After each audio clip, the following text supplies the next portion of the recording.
Welcome back to the Meddling Kids Podcast, your groovy review of Scooby-Doo. I'm your host, Julie Ken, and today we're talking about Guess Who's Not Coming to Dinner. No, it's not a Sidney Poitier episode, although that would be amazing. This one stars Don Knotts. It's one of those new Scooby-Doo movies that has awesome characters from real life. We start on a craggy mountainside at dusk. There's lots of thunder and lightning. The kids are on their way to Pine Crest Lodge, and Fred has once again gotten everyone lost. Daphne's all passive-aggressive, saying, "We're lost, and we're going to get lost in a typhoon," when what she really wants to say is, "Jinkies, what the heck, Fred?" Speaking of Pine Crest Lodge, I'm guessing they aren't going to make it. And I wonder about all of their missed engagements. In a lot of these episodes, the kids are waylaid on the way to their destinations. I guess these are the kinds of people who need traveler's insurance. Anyway, they soon arrive at the rusted metal gates of Moody Manor. Fred wants someone to go open the gates so they can go to the house and ask directions. Come on, Fred, do your own dirty work. Velma tries and accidentally rips down the whole gate. It's kind of weird animation. And then she says someone else can close the gates when we leave. I'm not sure if this is a plot device or just random dialogue. We'll find out.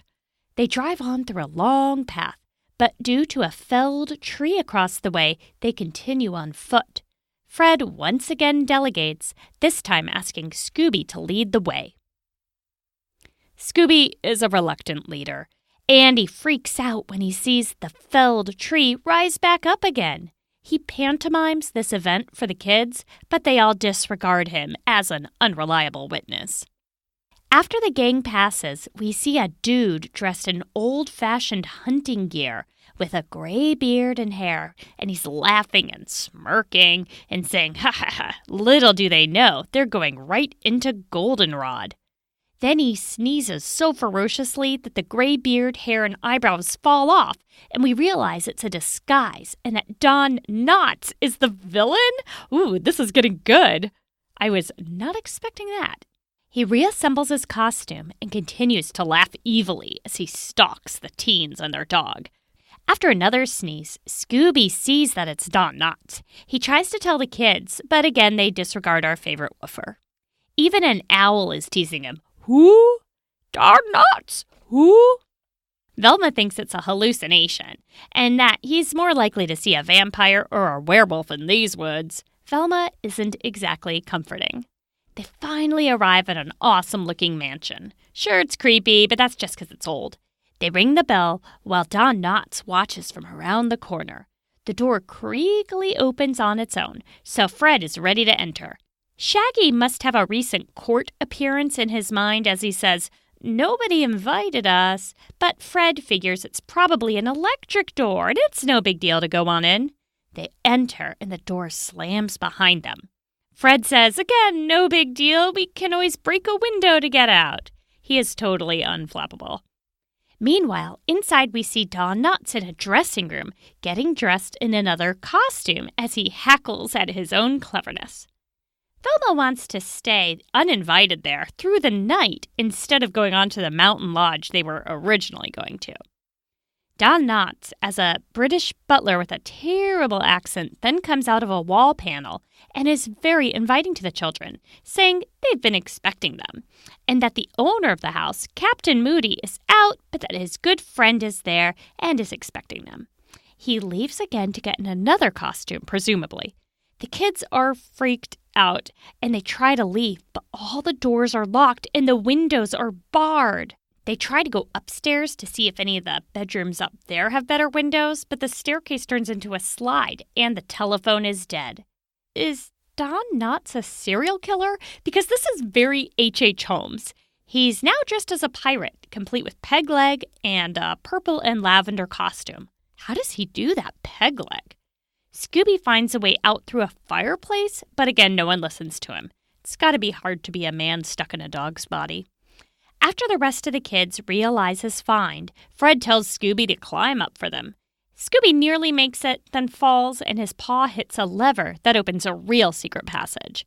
They're now in a cobwebbed and spidery tunnel system. They reach a dead end and then fall through a trapdoor that leads back into the fireplace room where they started.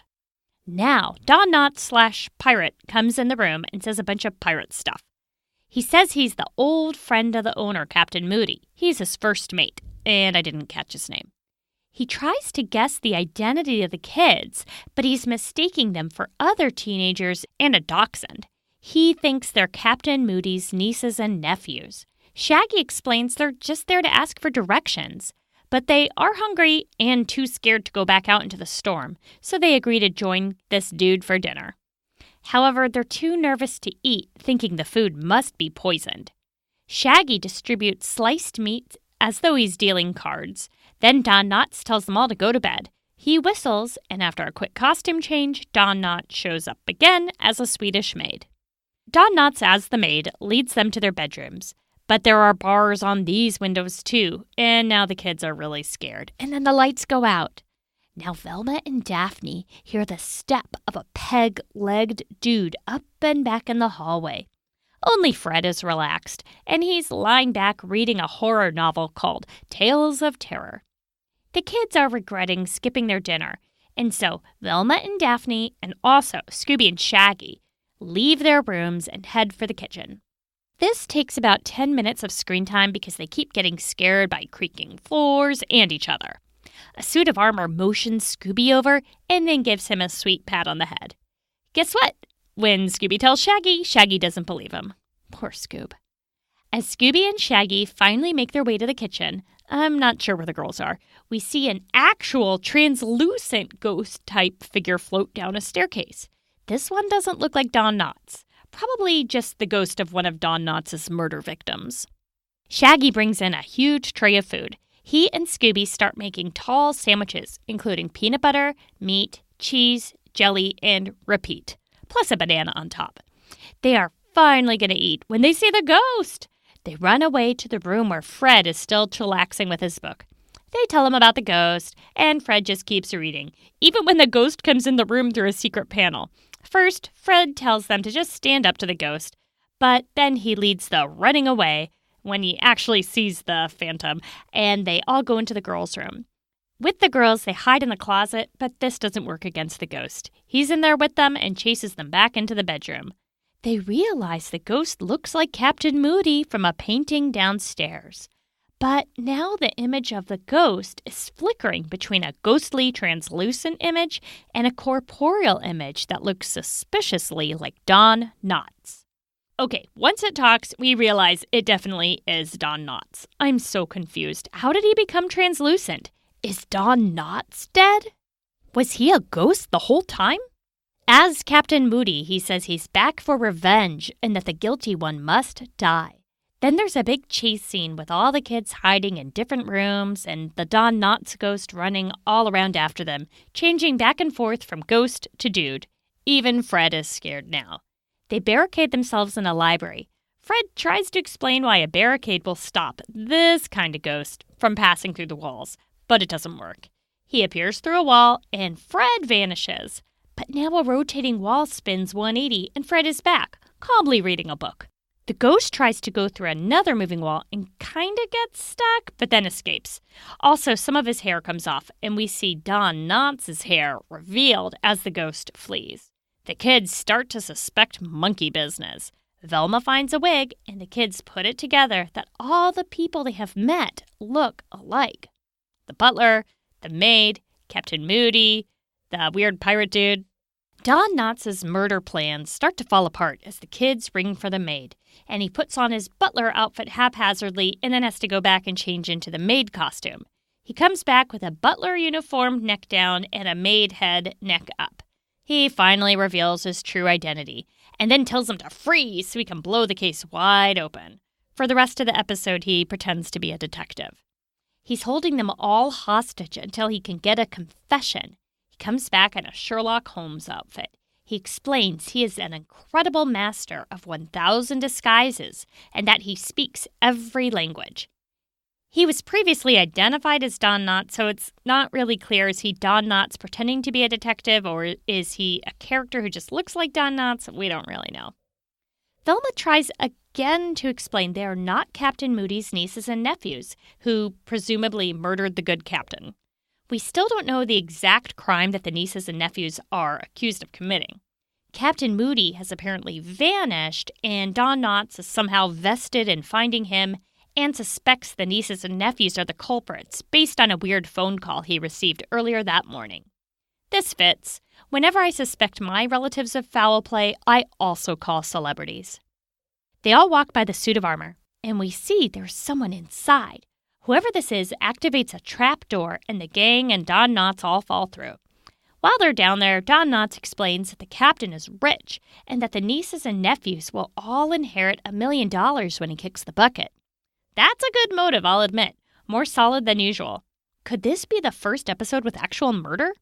Don Knotts thinks that the captain might still be there. They all start looking for him, whether he's a captive or a cadaver. The teens go off to search a cemetery and an old mine. Scooby wants to work with Don Knotts to follow the trail like a bloodhound. They get the scent from a pair of Captain Moody's socks. Scooby leads Don Knotts to a sock drawer. In the cemetery, the girls hear lots of spooky noises and laughter. The boys are checking a mill and a mine shaft. Shaggy nearly falls to his death after seeing a ghost, but he's not scared because he thinks it's Don Knotts again. Shaggy and the ghost, who is not Don Knotts, walk toward the house all friendly-like and encounter the real Don Knotts and Scooby. Shaggy now realizes this isn't Don Knotts in disguise. Now there are 2 ghosts, plus Don Knotts. The team reunites and there's a big chase. Now Don Knotts sends the ghost through the trapdoor. The kids and Don Knotts think the ghosts were trying to get them away from the mine, so they all go back to set a trap. They find the real Captain Moody all tied up, and also see the 2 ghosts heading their way. Scooby and Shaggy trick the ghosts into falling into a minecart, then somehow getting cleaned up through a chute, and finally getting caught in gigantic sacks with only their heads showing. Now they just look like regular dudes. It was the nephews! Captain Moody was very complimentary of the kids helping him, and Scooby reminds everyone he's hungry, so they all have a huge feast while retelling the story. The kids try to get directions to the Pinecrest Lodge, their original location. Neither Don Knotts nor the captain have any idea, so I guess they just live here now. And that's the end of this episode. Don Knotts did not disappoint. Goofy as ever. Love that dude. Anyway, I want to thank Dave Sustay for the use of our theme music, Night Surfing. I want to thank Tiff for running our awesome Meddling Kids podcast and Scooby-Doo discussion group on Facebook. You can tweet at us and contact us on Facebook and the social mediums at Meddling Kids Pod, and I'm at Julie Ken.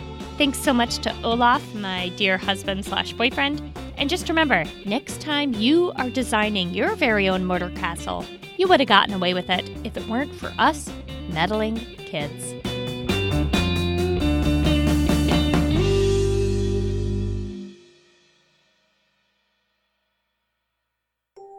Hi, I'm Lainey, host of the True Crime Fan Club podcast.